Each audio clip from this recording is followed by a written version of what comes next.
In the summer of 1964, just weeks before the Tokyo Olympics, Japan unveiled the Shinkansen, the world's first high-speed bullet train. It was hailed as an engineering marvel, a symbol of modern progress. But behind the scenes, international bankers and transport economists were quietly holding their breath, expecting a colossal financial collapse. They assumed the massive costs of laying hyper-precise tracks and powering high-voltage trains would wipe out any hope of profit. They were dead wrong. The Japanese bullet train didn't just break even.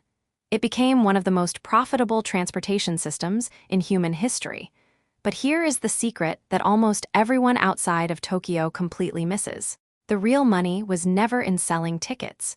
If you look at a bullet train and see a transportation business, you are falling for a multi-billion-dollar optical illusion. High-speed rail is not a transit system. It is a massive, hyper-leveraged real estate empire, disguised as a train network.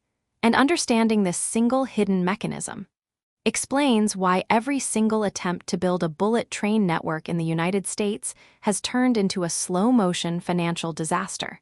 To understand how this invisible economic engine actually works, we first have to look at what happens when you build a high-speed line.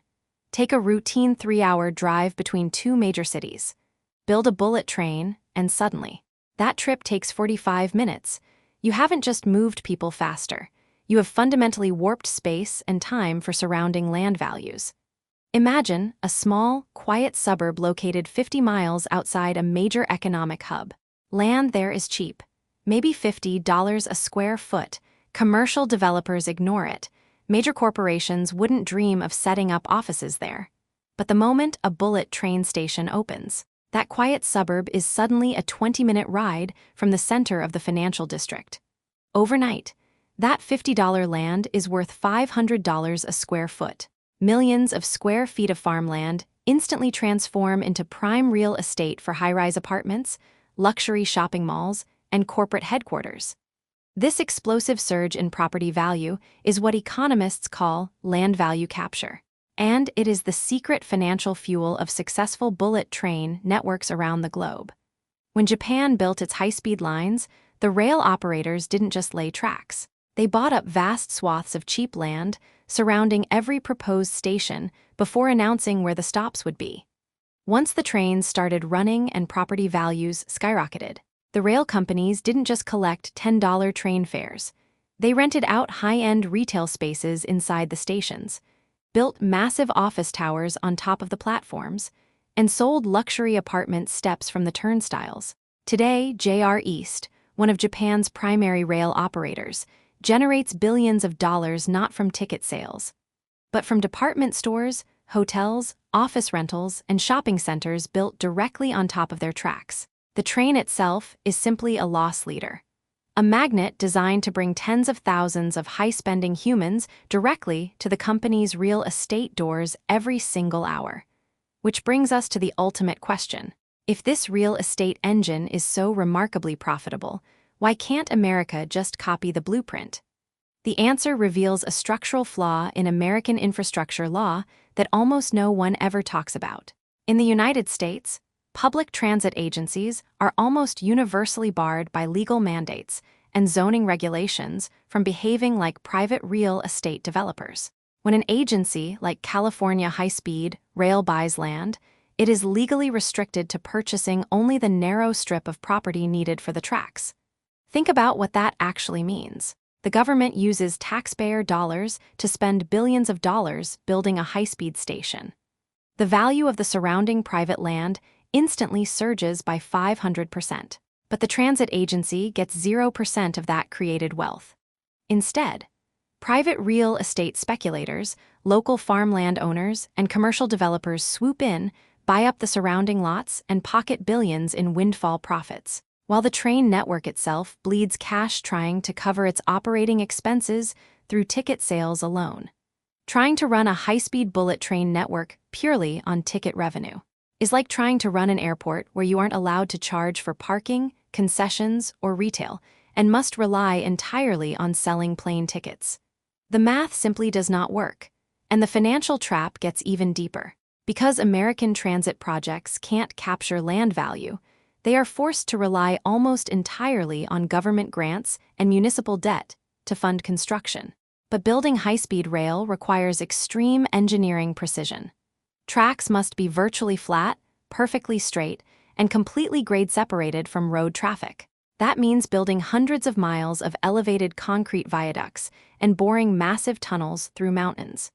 In Europe or Asia, where specialized supply chains and standardized construction models have existed for decades, laying a mile of high-speed track costs anywhere from $30 to $50 million. But in the United States, broken procurement processes, endless legal battles over eminent domain, and a complete lack of domestic manufacturing push those costs to over $150 million per mile. When a project costs that much upfront, and your only income stream is the price of a passenger ticket, no private bank on Wall Street will touch it. The financial risk is simply catastrophic. So, is an American bullet train network completely impossible? Not quite. Because while public agencies remain stuck in this legal trap, a private company in Florida discovered a backdoor loophole that might change everything. Enter Brightline, the first private passenger rail company to operate in the United States in over 50 years. When Brightline set out to build a rail link connecting Miami to Orlando, they didn't act like a traditional railroad company. They acted like a real estate fund. Brightline's parent company, Fortress Investment Group, realized they didn't need to build hyper-expensive 300-mile-per-hour bullet trains right away. Instead, they bought up massive plots of underutilized downtown real estate in Miami, Fort Lauderdale, and West Palm Beach. Then, they built a higher-speed rail system connecting those sites. As travel times dropped, the value of their downtown real estate holdings exploded. Brightline built massive luxury apartment complexes and commercial hubs right on top of their stations, using the rental income from those buildings to subsidize the cost of running the trains. They proved that even in car-obsessed America, the real estate model still works. Now, Brightline is taking this exact playbook to its ultimate test. Brightline West, a planned high-speed corridor running from Southern California to Las Vegas. But instead of buying thousands of expensive private properties through populated suburbs, they made a brilliant economic deal. They negotiated the rights to build their high-speed tracks directly down the middle median of Interstate 15. By using an existing highway median, they instantly bypassed 90% of the land acquisition costs, environmental review delays, and legal battles that crippled projects in California.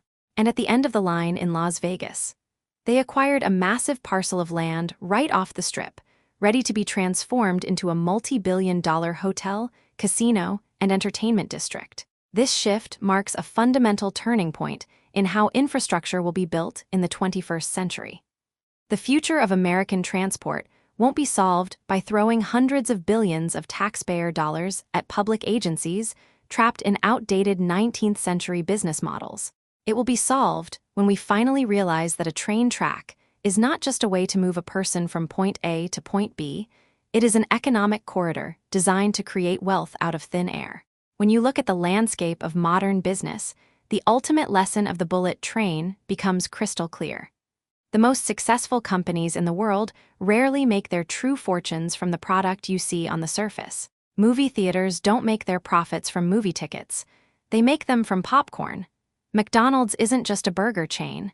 It is a global real estate portfolio that leases sites to franchisees.